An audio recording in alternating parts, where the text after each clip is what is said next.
सोचिए कि हसद की आग क्या कर सकती है। ये सिर्फ एक कहावत नहीं, ये एक सच्ची और बहुत ही खौफनाक कहानी है, हया की कहानी, जिसकी खुशियां उसके अपनों तो ही रास न आईं। हाँ, कहते हैं कि हसद इंसान को तबाह कर देता है और हया की जिंदगी वो तो इस कहावत की एक जिंदा मिसाल बन गई। ये सिर्फ सुनने सुनाने वाली बात नहीं रह गई, ये एक सबक है, एक वार्निंग है कि हसद का जहर कितना कितना खतरनाक हो सकता है। देखिए जरा, एक हंसता बसता खुशहाल खानदान और फिर अचानक मुसीबतों का पहाड़ टूट पड़ता है।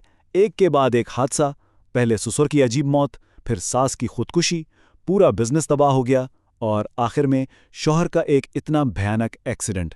क्या ये सब सिर्फ इत्तेफाक हो सकता है या इसके पीछे कोई गहरी, कोई नापाक साजिश थी? चलिए इस रात से पर्दा उठाते हैं। तो इस तूफान का आगाज कहाँ से हुआ? हर तूफान की तरह इसकी शुरुआत भी बहुत खामोशी से हुई। कहानी की जड़ें वो एक पुरानी फैमिली दुश्मनी में है, जिसके मरकज में थी हया, उसकी फूफो शमीम और उसकी कजन शाजीना।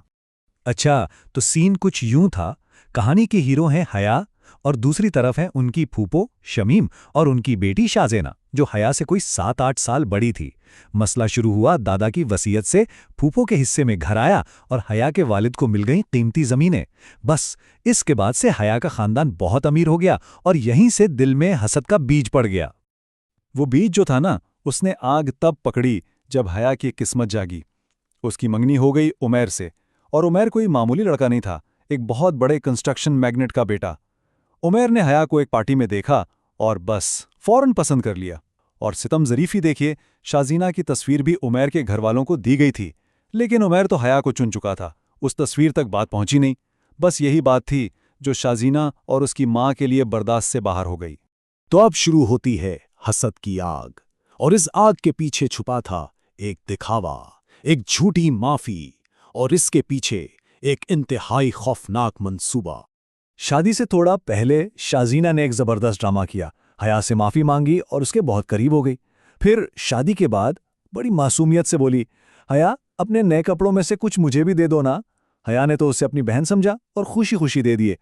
बेचारी को क्या पता था कि वो अपने कपड़े नहीं, अपनी खुशियों का कफन दे रही है। हया बाद में कहती है, उसकी आवाज में एक पछतावा है। वो कहती है, और यूं मैंने खुद अपने पैरों पर कुल्हाड़ी दे मारी। मुझे क्या खबर थी कि वो किस नियत से, किस इरादे से मेरे कपड़े मांग रही थी।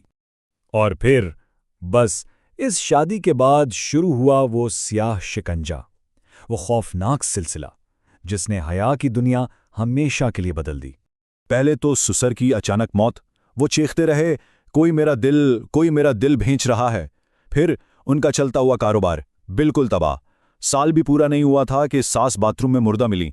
ऐसा लग रहा था जैसे खुद ही अपना गला घोंट लिया हो। और फिर आखिरी चोट, एक नई बनाई बिल्डिंग गिर गई, सब कुछ खत्म। उन्हें अपना घर बेचकर एक छोटे से किराए के फ्लैट में जाना पड़ा। लेकिन मुसीबतें यहां खत्म नहीं हुई। इस नए फ्लैट में तो और अजीब चीजें होने लगीं। एक काली बिल्ली अचानक किचन में आ जाती और जब तक कोई देखे दूध के साथ गायब। अलमारी में नए कपड़े रखे हैं, अगले दिन देखा तो उन पर गंदगी, और फिर वो गंदगी खुद ब खुद साफ भी हो जाती। फिर घर में लाल चींटियों का हमला, इतनी के हया और उमैर दोनों के चेहरे बुरी तरह सूज गए। और हद तो तब हो गई जब वही काली बिल्ली एक लंबी काले लिबास वाली औरत में बदल गई। हया बेचारी तो ये देखकर बेहोशी हो गई। और फिर वो रात आ ही गई। वक्त था रात के 3 बजे, जब सबसे बड़ा और सबसे आखिरी सदमा उनका इंतजार कर रहा था। बाहर से किसी ने उमैर को आवाज दी, उसका नाम पुकारा। वो देखने के लिए बाहर गया ही था कि एक जोरदार धमाका हुआ। बिजली का एक खंभा गिरा हुआ था और उसकी तारों में एक जिस्म जलकर कोयला हो चुका था।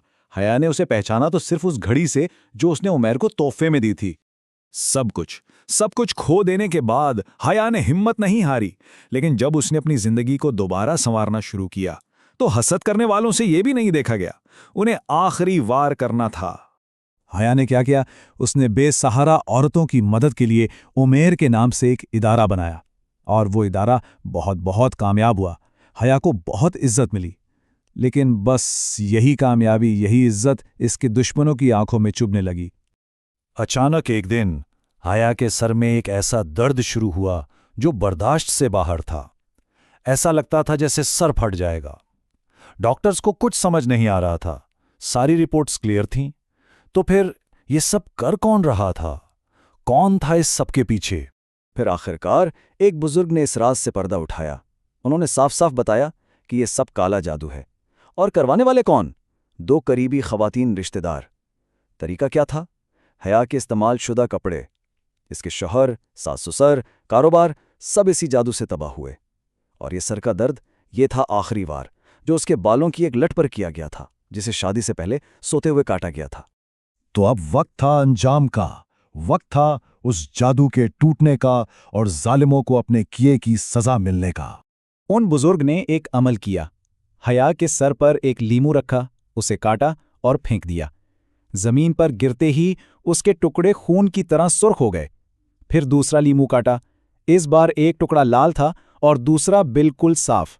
और जब तीसरा लीमू काटा तो दोनों टुकड़े साफ निकले। और इसी पल हया का सरदर्द ऐसे गायब हुआ जैसे कभी था ही नहीं, बिल्कुल गायब। और फिर कुदरत का इंतकाम आया, और बहुत जल्द आया। कुछ ही दिन गुजरे थे कि शमीम फूफो और शाजीना के घर किचन में गैस लीक हो गई। जैसे ही उन्होंने माचिस जलाई, एक धमाका हुआ और आग ने दोनों को अपनी लपेट में ले लिया। दोनों बुरी तरह जल गईं और अस्पताल में मरने से पहले उन्होंने अपने हर गुनाह का, हर साजिश का एतराफ़ कर लिया। फूफो ने मरते वक्त क्या कहा? उसके आखिरी अल्फाज थे, अपने ये कीमती आंसू हम गुनाहगारों के लिए ज़ाया मत करो। हम हसद में अंधे हो गए थे, बस हमें माफ़ कर दो। तो ये कहानी हमें उसी सवाल पर छोड़ जाती है कि हसद की आग आखिर इंसान से क्या कुछ नहीं करवा सकती। ये ना सिर्फ दूसरों की जिंदगी जलाकर राख करती है, बल्कि आखिर में ये आग लगाने वाले को भी खुद अपनी ही आग में जला देती है।